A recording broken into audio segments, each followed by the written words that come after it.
अस्सलामुअलैकुम दोस्तों, वैरायटी लगी हुई है जी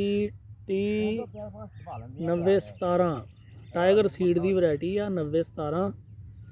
माशाल्लाह जर्मीनेशन तुसी चेक कर रहे हो। इनू सीड ट्रीटमेंट अंबर एग्रो कैमिकल की कंफ्लाई सीड ट्रीटमेंट की गई है जी।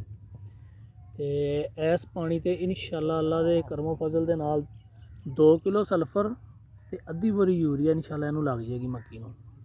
दोस्तों चेक करवा रहे हैं, माशाल्लाह बड़ा बेहतरीन जर्मीनेशन जी इस सीड की भी आ। तो उस तो बाद पौधे देखो बड़े हशाश बशाश आ।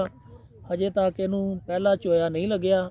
हुण चोए वाले पानी ते 2 kg सल्फर अद्धी बोरी यूरिया नू फ्लड की जाएगी।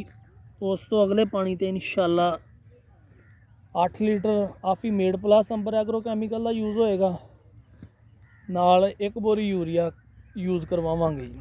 उस तो अगले पानी ते इंशाल्लाह 10 kg अंबर डी अंबर एग्रो कैमिकल की यूज़ करवावांगे। इंशाल्लाह दोस्तों नू गाहे बगाहे सारी फसल की जी ना जी रूटीन असी शेयर की जावांगे। अंबर एग्रो कैमिकल के प्रोडक्ट तुम देख रहे होवोगे, कोई गंद नहीं उगया। इंशाल्लाह गंद उगेगा भी नहीं।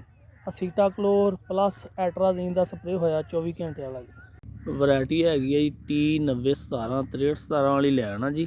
टाइगर सीड की 6317 की लैन T9017।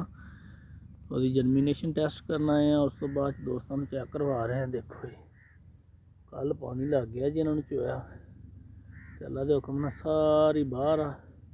अंबर एग्रो कैमिकल की कंफ्लाई सीड ट्रीटमेंट की गई है। वो पौधे की जड़ भी लंबी होंगी है तो अर्ली स्टेज शूट फ्लाई तो भी अटैक नहीं होता।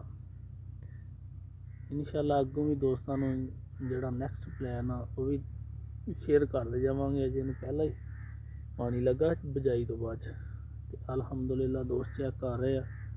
जर्मीनेशन जी अलहमदुलिल्लाह 100% हो गई है। चौधरी अब्दुल रहमान का फील्ड है जी।